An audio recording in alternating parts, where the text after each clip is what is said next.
are on the block with Drake Basketball. I'm Michael Admire, and we have a treat for you today. Garrett Sturtz is coming in to go one-on-one. Sturtz has a great story about working out in his garage and on his custom blue court in Newton during quarantine. But first, it is the top 5 topics with Sean Roberts. 5, 4, 3, 2, 1. What you waiting for? If you want to 3, 2, 1, let's do it! Counting down the top 5 topics with the man, the myth, the legend, Sean Roberts. Fresh off an MVP performance in some softball game this week. And that's all I heard about in the office come Monday morning. What's up, man? Yeah, what's going on, buddy? Yeah, I had the whole. I felt like it was the entire Drake athletic department were my coaches. I get done with the game, and I think I went 7 for 7, I believe, and made a couple plays at 3rd and short. And I get done, and D-Rock comes up to me and he's like, "I don't know if I'm supposed to give this to you yet, but here's your." I got like a little necklace. Actually, I got it over here, but little necklace thing. It's got MVP, whatever, and yeah. So it was actually really cool, and it was for a good cause. It was with Opportunity on Deck. Help kids in sports. The game for good is what it's called. And yeah, it was awesome. My first year ever participating in it, and had a blast with it, man. It cracked me up. Matt Gatens, who it doesn't know you super well, but I knows enough about you just from listening to the radio and seeing you around the arena. He came up to me. He's like, "Hey, that's Sean Roberts. He's pretty good at softball, but he takes it awfully serious." I was like, "Yep, that's." Dude, it's funny. Right? I get that all the time. Like it's a competitive, like the competitor in me. And it's just, I have a lot riding on that type stuff too, because I do talk a lot about that type stuff on the radio. So if I would have went out there and not cared and just like, nonchalanted stuff, yeah, it would have been all fun and well and good. But deep down, there were listeners there that would have gave me a hard time on Monday, and then my co-host would have just ripped me a new one. So when I go out, I gotta ball out, man. I know how you feel on that. I wear pants when I play slow pitch softball, so a little bit on that side with you. Yeah. All right, man. You came in last year as the in-arena host for home games at the Knapp Center. It was a blast to have you a part of the program last year, and so we wanted to bring you on as a part of this podcast series because, we just want to bring on a bunch of different voices and really appreciate you stepping in here and providing us with our top 5, which we'll jump into right now. It is Sean Roberts' top 5 wish list for the 2020-21 season. And starting it off pretty simply, and actually I love this entire list because it's very simple, but there's some hot takes buried within. The first one isn't so much of a hot take. It's just that Drake gets to play. Yeah, it's with everything going on in the world right now, it's every day is something new. Every week is a different week, and so for me personally, what I want to happen is I want Drake to play. I want all sports to be able to play. Sports are a huge part of my life, and Drake basketball, men's basketball, has become a huge part of my life too. And so, looking, when I'm thinking about a wish list type deal, I hope that we're able to play without any hiccups.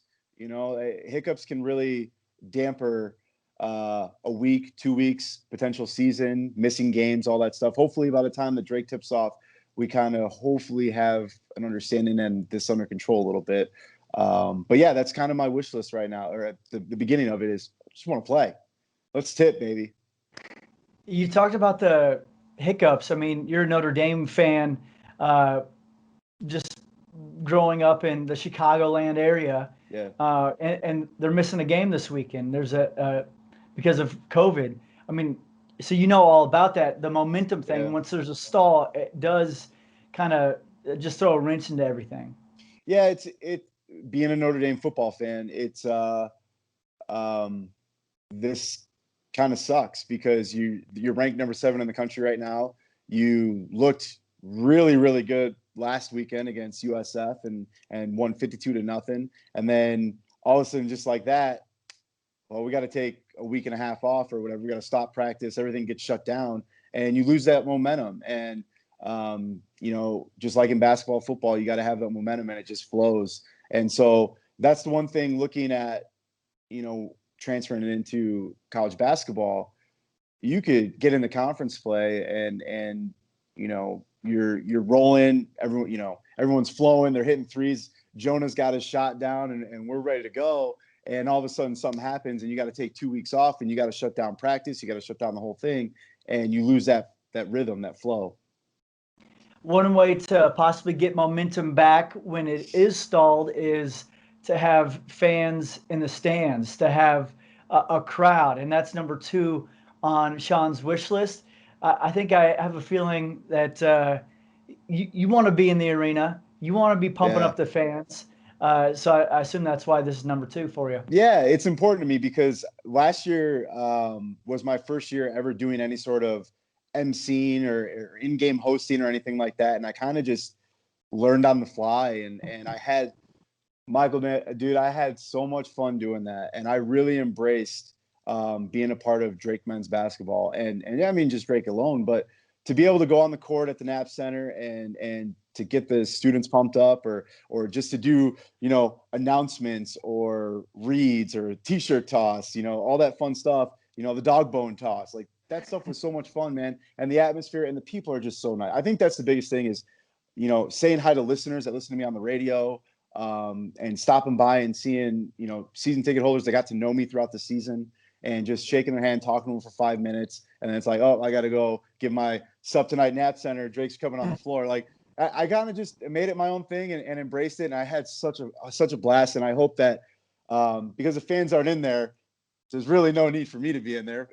Maybe besides to read a couple things, but I want the atmosphere in the Knapp Center back, man. I miss it. I had so much fun doing that. You killed it last year. It was a ton of fun having you there, and yeah, I'm right there with you. I've been watching a lot of the games, the NBA bubble and NFL, Major League Baseball. They've all done a pretty nice job of kind of replacing that atmosphere with other stuff. Yeah. And I haven't really missed the fans when watching on television, but I think it's a totally different thing when you step into the Knapp Center or you're actually participating in the sport in some way, and then there's like no atmosphere around. I can't imagine what that would be like. Yeah, we were talking about this the other day on the radio, that I've kind of got accustomed to it, not having fans there. Like watching on TV, like baseball, it doesn't faze me at all anymore. They put the background noise in there and stuff, and it's kind of like white noise. But I can't imagine actually being there though. And for you to be, calling games and stuff and not having anyone around you, but still trying to bring that energy and that fire, you have the team to feed off of and the play to feed off of, but that crowd brings so much. And when that Knapp Center gets going, dude, it's a hopping place. And so it would be really weird not to have anyone in there.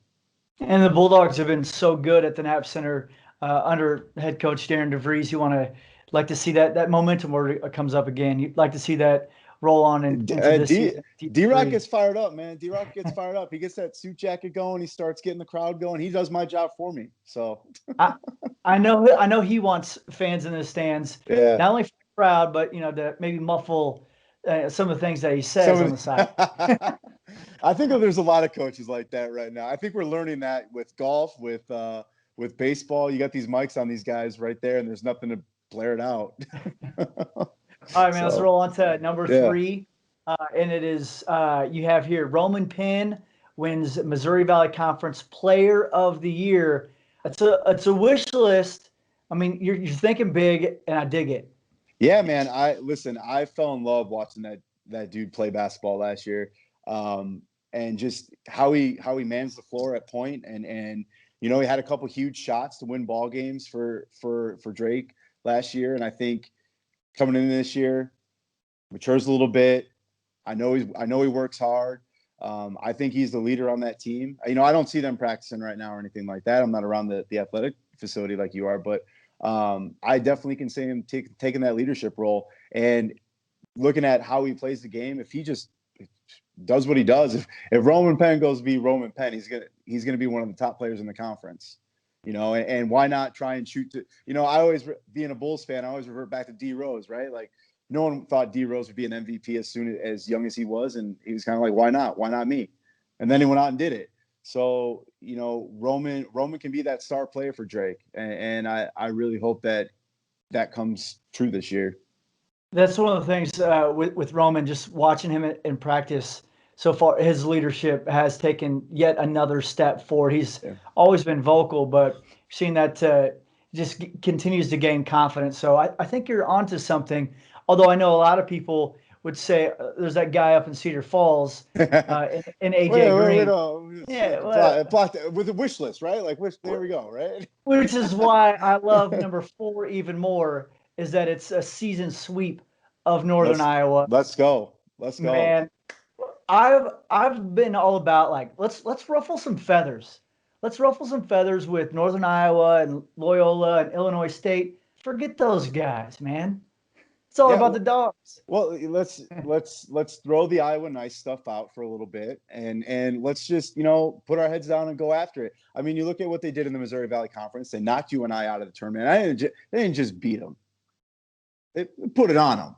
So it can be done. And, they played close up at UNI last year. Unfortunately, what happened at the Knapp Center was kind of disappointing.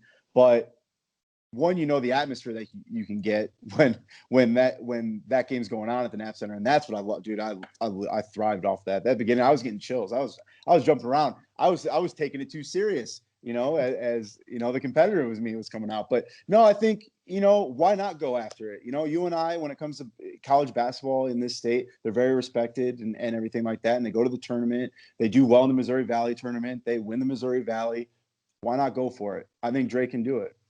Yeah, the last 20 years or so, Northern Iowa has had all of the success when it comes to the Iowa schools in the Missouri Valley Conference. And I've always said it's going to take Drake, knocking Northern Iowa out of a 1 seed at the Missouri Valley Conference, which ended up happening. To get this rivalry really going, it's going to take Drake, announcing itself in this rivalry for it to actually become a rival, to become a rivalry. And man, I think that first step happened last year in St. Louis. Yeah, absolutely. And to go off that rivalry, for what I did for my part, if you remember, and everyone listening to this and watching this, everything that happened at that UNI game, at home game last year, where they had the shot clock deal and it was all messed up and it was 24 seconds, 27 seconds. And I begged for a shooting contest with a clock for that game specifically. And I got my wish. And I remember announcing, we're going to do things right here at the Knapp Center, not like they do at UNI. We got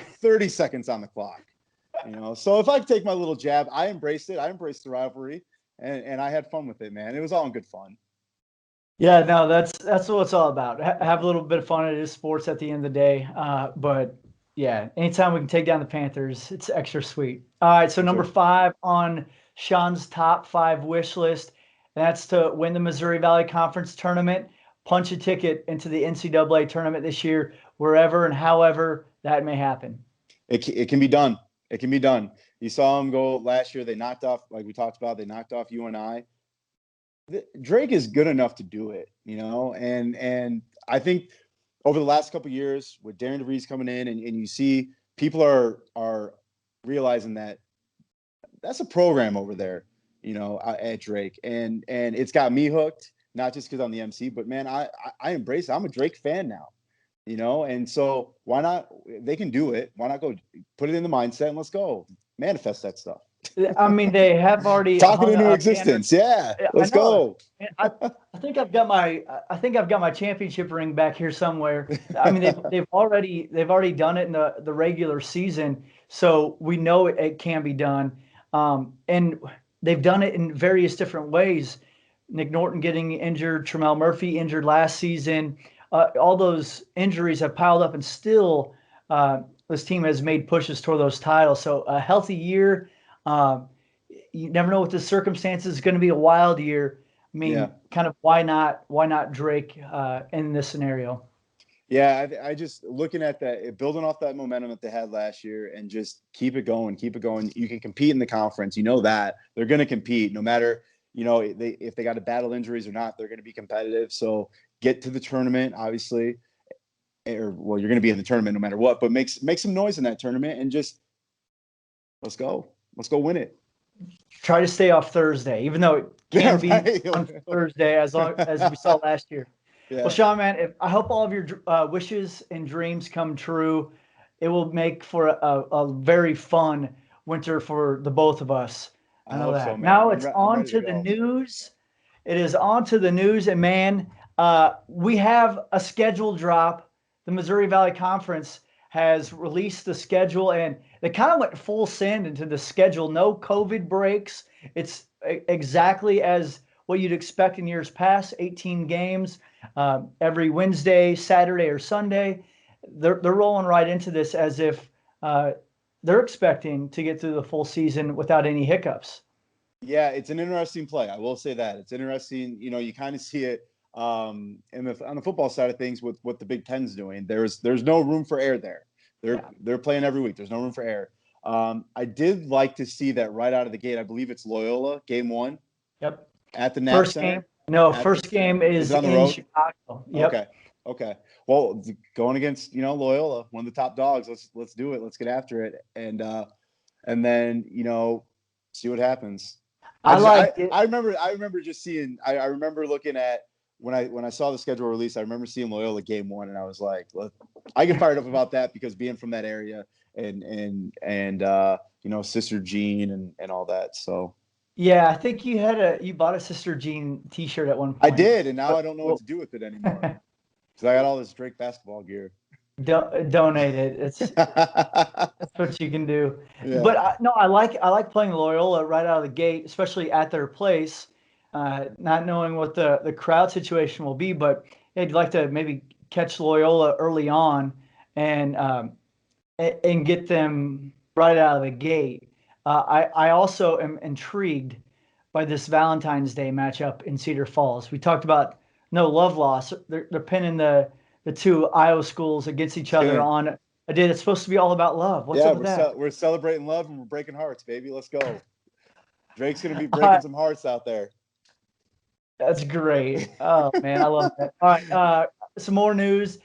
Promotions from within. Matt Gayton's elevated to an assistant coach, while Brady Ellingson moves from video coordinator to director of basketball operation. That all happens as Matt Woodley moves on to Wake Forest.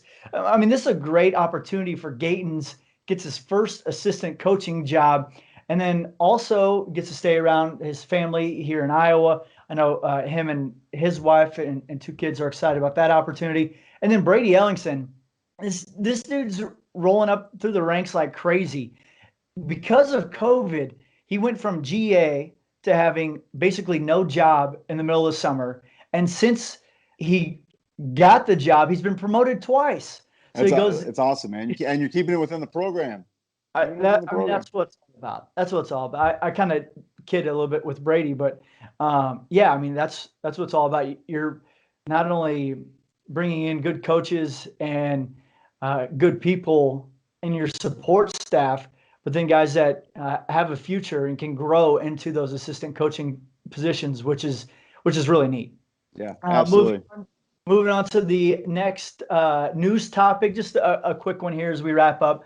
Doug Elgin retiring after 33 years as a commissioner of the Missouri Valley Conference. He will finish out the year, then call it a career. Doug always comes in. Speaking of the Loyola game, he was at the Loyola game at the Knapp Center last year, and always good seeing him around the Knapp Center. And then when we get to St. Louis, and he's presented the Bulldogs with a couple awards over the years, as we saw through social media this week. So usually when he's around, it's a good sign. So congratulations to him on such a great career. Sean, man, can't thank you enough for doing this. We'll do it again. We got to find once the season gets rolling, we'll bring you back, and I'm ready, man. We'll come up with another top 5. I just want to give a Sup Nap Center. That's all I want to do, man. That's all I want. Drake wins and Sup Nap Center. Now let's go one-on-one with Garrett Sturtz. You and me, mano y mano. I play for keeps. I play for keeps. Oh, it's on. One-on-one with the man, Garrett Sturtz. Sturtzy, how's it going? It's going good. How about you? Going all right. The listeners don't know this, but if you're catching this on social media or whatever, they can see that you're hanging out outside, doing this podcast outside. You're always on the move. Yeah, I thought I'd get outside a little bit. I had class earlier, so on campus in person. So I thought I'd just stay outside. There you go. What has it been like since being back to school and balancing practice, which you guys are used to, but there's some additional protocols in place this year that are make things just a little bit more challenging. What's all that been like? It's been an adjustment. I mean, going from not having all classes in person, kind of doing a hybrid, being online, being in person. So yeah, you definitely have to kind of switch up the way you've been doing things normally for the past couple of years. But it's been a fun adjustment, and I think the guys are getting used to it. How do you keep all that stuff just organized? Because I mean, I have a tough time with some of the meetings. This one's in person, this one's not. When it is switching up like that, how do you keep things balanced and organized? I think, well, a lot of it, if we have a team stuff, I think a lot of it goes on. Kind of my teammates. They love texting the group chat, reminding people when the schedule is, telling things, and that's always helpful. But individually wise, you just kind of got to stay on top of it. And I think basketball is kind of a big part of that. You know, if I wasn't playing basketball, it'd kind of be tougher to not be all the way organized. But I think basketball is a big part of that. With some of the testing protocols, I know they're doing groups at a time throughout the campus. And I think you were one of the early ones or just recently. Could you take us through what that process is like, getting tested and also kind of the quarantine that you have to go through for a few days? Yeah, so I just kind of tested last week along with a couple of the other guys. So I think every couple of weeks they're taking just a random sample of the team, and then they'll test on like a Monday, going real early. We're not doing the swab up the nose, but we're doing the saliva one, and then we just gotta wait for a couple of days for the resorts, and that's that quarantine wise on like. So if we're getting tested on Monday, the whole weekend we have to be away from the team. So either they got stationed out in a hotel, or I was able to go back home and but we could not be around any of the teammates leading up to the test, and then after the test until we got our results, we could not see any of our teammates. So yeah, or practice if the results aren't back in time. So how much is that like on your guys' mind? I think the biggest thing that's on our mind is kind of when games start rolling around is if someone gets tested positive, how is that going to be affected? How many games are they going to miss? I think that's the biggest thing that I think a lot of the team is thinking about is if they get tested positive in the middle of the season, how many games are they going to have to miss? Who else is going to be affected by it? And it could definitely affect our lineup if someone playing big minutes is tested positive. Well, we're getting closer and closer to the season, so I can understand why that's on your mind. This is the first week you all are able to go 8 hours. Yeah. It's been 4 the first couple weeks. How sore are you? I think I'm a little sore, especially because I got tested Monday, so I wasn't able to practice then. So I kind of have a longer weekend, and then jumping right into practice, especially a couple hours there. Definitely got my legs feeling good. But no, it's been going good. I think the guys were kind of excited that we got it bumped up a couple more hours this week. Yeah, you can get a lot in 4 hours. There are things you can work on during that time, but I have noticed just that extra half hour of practice or that extra 40 minutes in practice. I mean, that's where it really starts to catching your breath a little bit. The legs start getting tired. Things get a little bit sloppier. How do you think the team has kind of worked through all that this week? I think just like kind of like the whole COVID situation, we're trying to adjust to it because we haven't played this big of competitive basketball since March, and so I think we're kind of all adjusting to it, but we're enjoying it. Yeah, definitely. When you get it kind of gets more realistic with when you get more time added to it, and towards the end of practice we're scrimmaging and you can feel the fatigue going on, and it kind of gets the feeling of a game kind of down towards the stretch when you kind of have to persevere through that and hit shots, still be able to consistently play through that. So. Well, the practices have been super competitive. We'll get to that in a second. But the schedule dropped on Monday. Did you look at it? I saw that. I'm pretty sure we had Loyola for the first MVC game. That's as far as I got to. I haven't checked out too far of it though.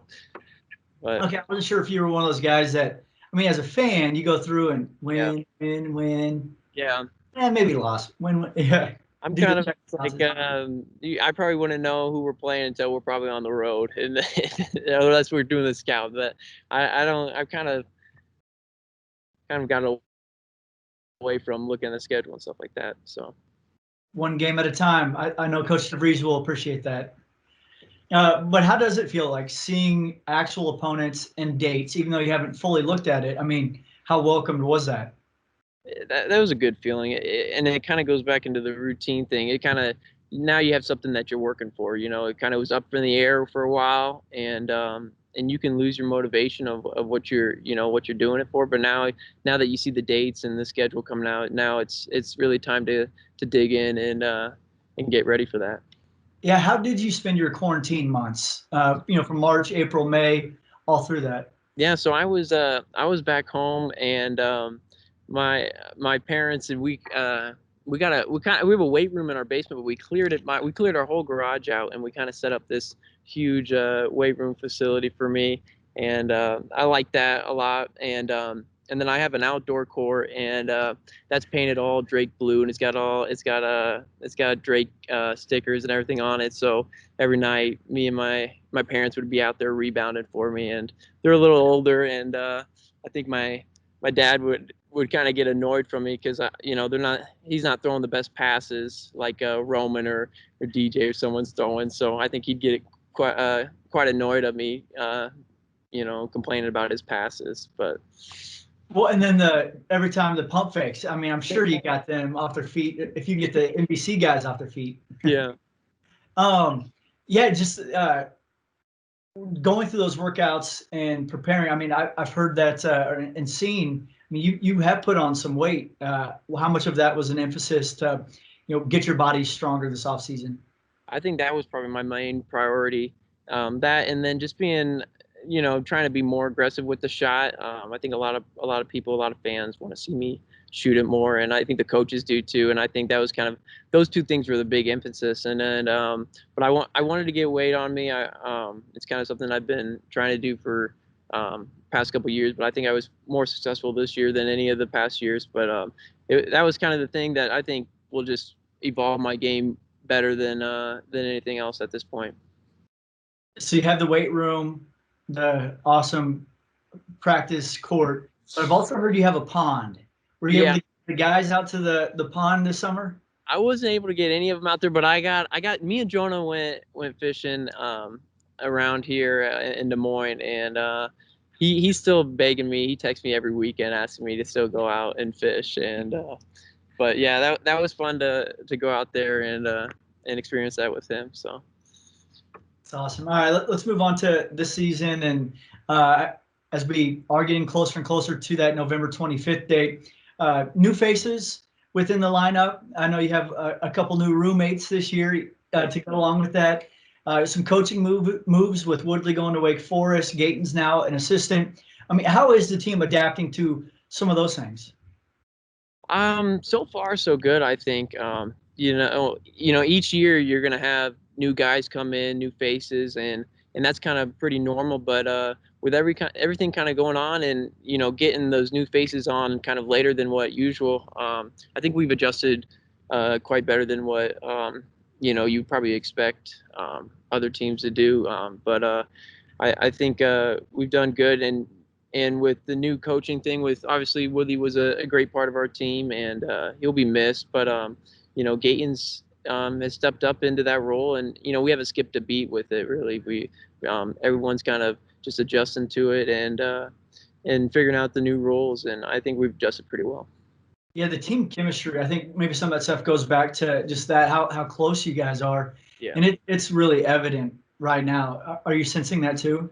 Yeah, I'm sensing that too, and it helps that one of that new faces, Tank, he's been around some of the guys, their whole life. So, and it's kind of making that adjustment a lot better. It does not mean that those practices, that anybody gets by with anything in practices, because dang, there have been some good battles.